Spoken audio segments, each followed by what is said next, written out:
Okay, so the second talk for the session is FMRI-based brain signature of divergent thinking, and it will be presented by Liu Cheng from Southwest University.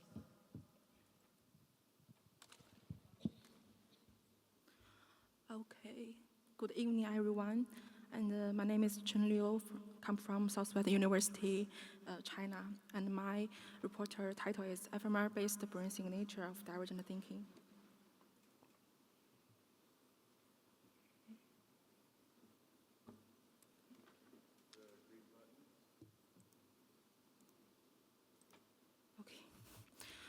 The divergent thinking is the ability to generate ideas and multiple solutions for a given stimulus, such as we give a stimulus like a break and ask the participant to generate the normal use of this item. Participant will would generate building a house or for painting and so on. And then we can measure the divergent thinking ability by calculating the number, category, or originality score for the valid responses. And divergent thinking can help people to think about things from different perspectives and understand different kinds of people and have a positive impact on mood, and usually as a representative indicator of potential. As an important sub-process of creativity, divergent thinking plays an essential role in high-level cognition. And previous studies have used resting state connectivity to predict creative score and find the default mode network and executive network and salience network plays an essential role for neural basis of divergent thinking. However, the brain studies of the divergent thinking process showed inconsistent.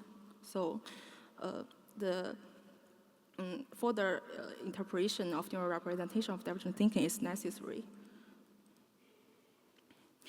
Therefore, we used MAPA to obtain the comprehensive and detailed divergent thinking brain pattern and interpret it from the cognitive decoding and neural organizational principle and individual differences. Participants are asked to perform an alternative use test in a scanning, and the task have two conditions. Participants were asked to generate the general use or normal use of an item, and after the scanning, the participants were asked to give an originality score for the responses they answered. And to obtain the neural representation of divergent thinking, we first used the general linear model to get the beta maps for two conditions. And then we used SVM algorithm and machine learning method to classify the two conditions on two samples, respectively. And after constructed the SVM model, we plot the classification results there. We can see the yellow dots means the correct classification results. And for test the model accuracy, we conduct the tenfold cross-validation and calculating the AUC error. You can see both model accuracy are over 18%. And to evaluate the generalization for two models, we use two samples as the validation set for each other, and the model's accuracy is both more than 70%. To get the neural representation of divergent thinking, we first construct the 5,000 bootstrap and get the significant weight map. And then we found that there are high correlation between two weight maps on sample 1 and sample 2. Then we averaged these two weight maps as a final weight map as a divergent thinking brain pattern. We can see the regions major in the prefrontal cortex, like DLPFC, VLPFC, and some in the temporal cortex, MTG, AG. And for passing the brain pattern from a cognition function way, we use the Neuroscience data set to get the cognition item beta map. And then we conduct a special correlation between this beta map and our brain pattern. And the results show they are positively correlated with emotion, memories, and retrieval, and so on. And they are negatively correlated with visual location perception.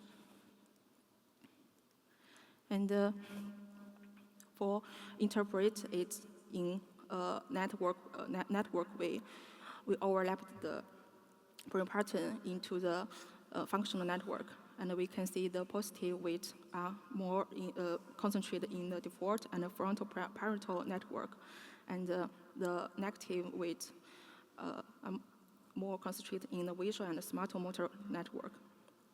And to interpret the distribution of the brain pattern, we further conduct the correlation between the brain pattern and the first 10 gradient map of resting state connectivity.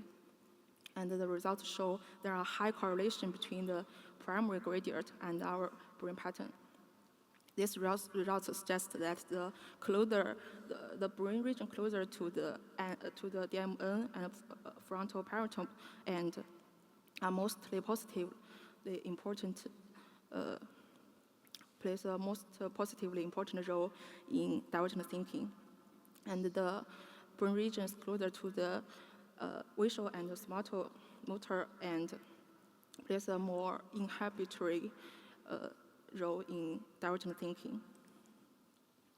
And finally, we investigated the brain pattern's predictive power in individual level. So we also used the machine learning method to use brain pattern predict the originality score for each trial, for each participant, and only use the novel use condition trials by relevance vector regression.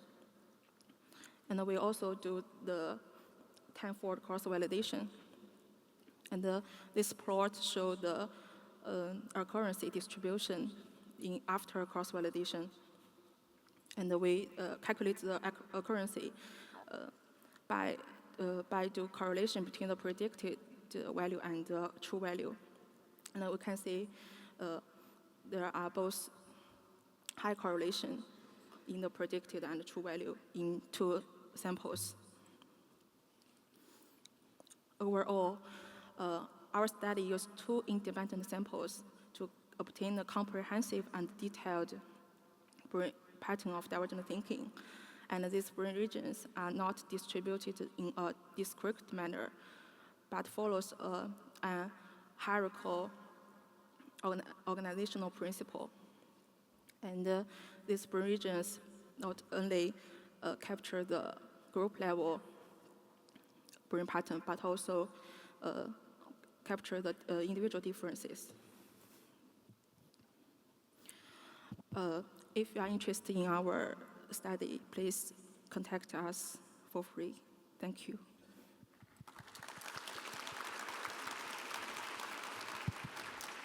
Okay, so there is no question on the app yet, so let me ask one question.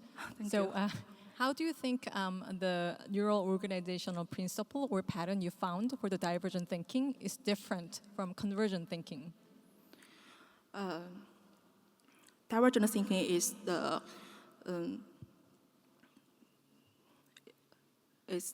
let you to see the science from different way, and let you to association some thoughts in a. If you think a word in your semantic network in a distance way, you divergent thinking will high, but the convergent thinking is more concentrated in problem solving. So I think there is different. Thank you. All right, so please join me thanking our speaker again.